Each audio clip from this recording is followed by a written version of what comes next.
Salut la compagnie, c'est Jules Melon et aujourd'hui dans Impro Ciné Critique, je suis dans la Melon Mobile pour vous parler d'une nouveauté, mais je ne l'ai pas vue au cinéma, malheureusement, comme tout le monde, découverte en streaming, puisqu'il s'agit du nouveau Pixar, le troisième d'affilée, mis sur Disney+, par la maison mère. Heureusement, le prochain Buzz aura droit à sa sortie en salle.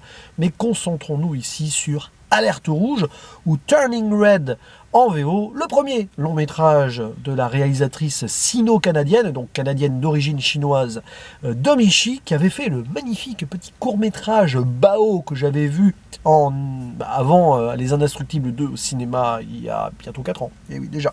Et ici, elle se lance donc dans l'aventure film long avec une équipe très réduite puisqu'elle est au scénario avec une de ses collaboratrices.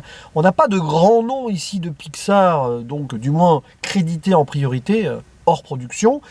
Et voilà, on l'attendait plus ou moins avec impatience ce film, sans trop y croire, après un Lucas que j'ai trouvé personnellement moyen et oubliable. Oui, je sais, ce n'est pas l'avis général. Et puis un Soul qui m'avait plu, mais la fin, pas trop.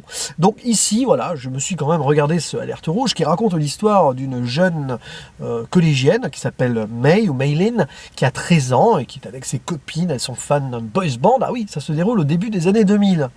On a cette vibe-là. Et avec ses amis, elle s'intéresse aux garçons, tout ça, et un beau jour, elle va se rendre compte qu'elle est en train de changer, même si elle a déjà changé. Et il va se passer un truc. Une nuit, après un cauchemar, elle va se réveiller le matin en tant que pandarou. Oui, elle s'est transformée en pandarou. Bizarre. Et donc, elle va passer tout le reste du métrage à comprendre pourquoi, peut-être, mais aussi cacher cette potentielle transformation ou s'en servir selon, évidemment, les éléments du scénario.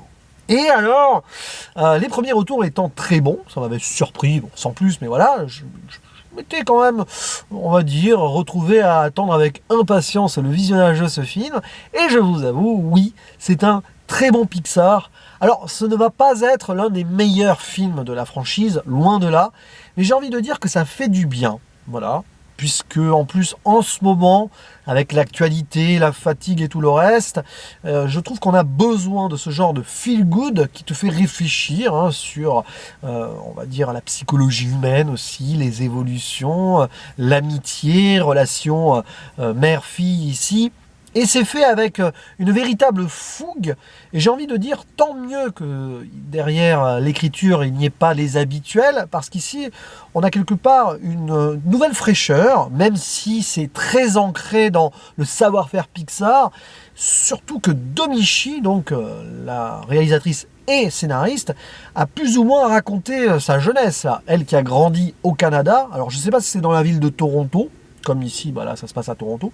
Mais elle a eu aussi 13 ans, vécu à peu près les mêmes choses avec les Tamagotchi, les boys bands, etc.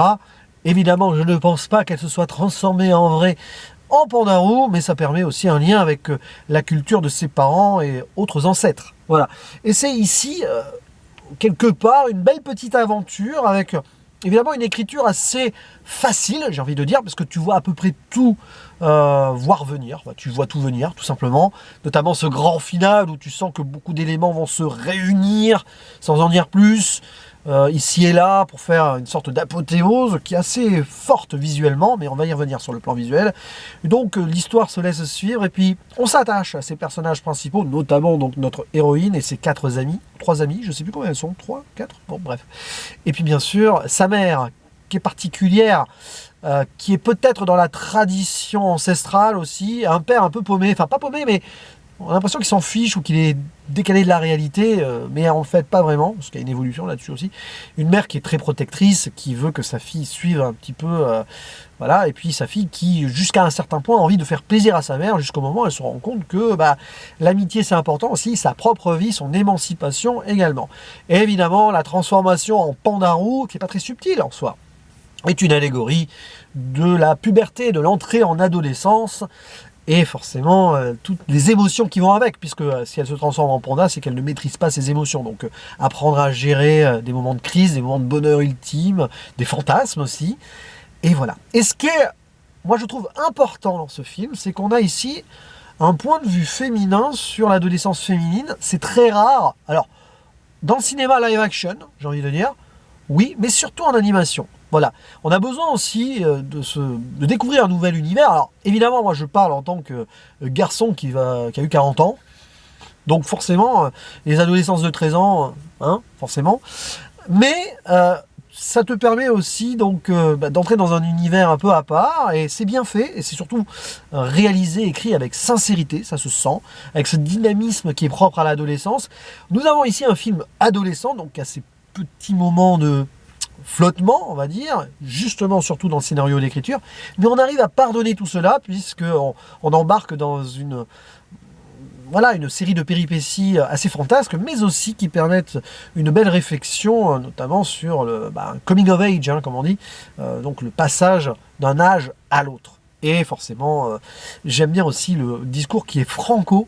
À certains moments, les filles qui parlent entre elles, elles parlent comme des filles de 13 ans, on n'essaye pas d'aseptiser les discours. Alors évidemment, ça reste poli, hein, on n'est pas dans le vulgaire, mais ouais, elles fantasment sur les garçons. Et alors, c'est naturel, ça se passe, et moi je trouve ça cool, parce qu'on n'essaye pas d'enrober les trucs dans une fausse irréalité, machin. Non, on est dans du réalisme pur, avec évidemment ce côté fantastique à côté, qui permet des moments flamboyants. Parce que je parlais du visuel, et je trouve que l'animation est très bonne.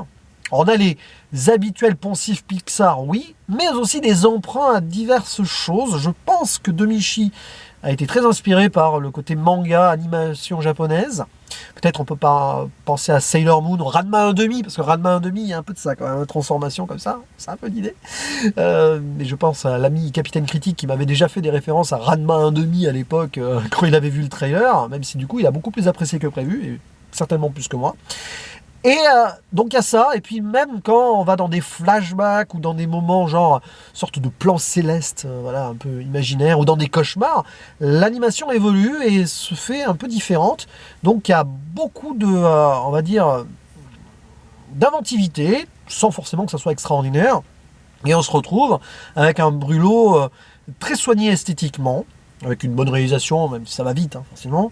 Et puis, donc, des questionnements moraux et psychologiques très intéressants, notamment le personnage de la mère qui s'appelle Ming, qui va donc essayer de protéger sa fille tout en la comprenant. Les deux, elles sont proches, mais elles vont forcément quelque part un petit peu s'opposer aussi. C'est l'adolescence, c'est l'attitude rebelle.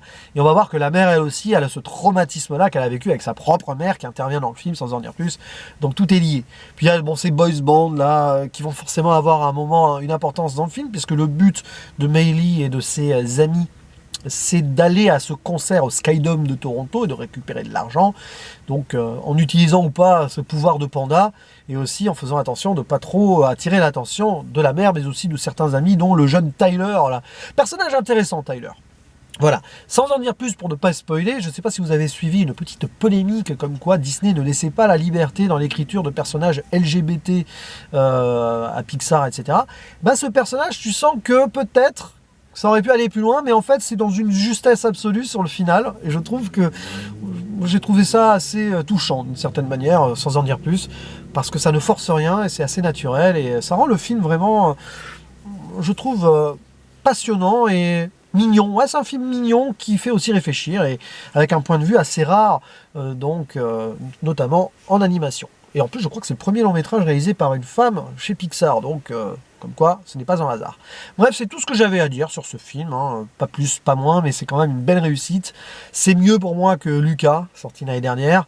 Mieux que Soul, même si la fin de Soul, c'est ça qui m'avait un petit peu peiné. Là, on a une fin un peu forcée aussi, mais bon, voilà. Après, on n'est pas quand même dans la finesse d'écriture ultime d'un vice-versa, même s'il y a des points communs, vraiment. Je crois que d'ailleurs, Domichi avait participé à ce film. Et il ne reste plus qu'à vous, là, derrière votre écran, tapez votre petit commentaire pour donner votre avis sur ce métrage. Et je vous le conseille, parce que ça fait du bien de voir un film comme ça en ce moment. Ouais, clairement. Ouais, j'ai envie de le dire, ouais. Plus de bien que Goliath, même si j'avais apprécié Goliath dont j'ai parlé mercredi, c'est pas pareil quand même.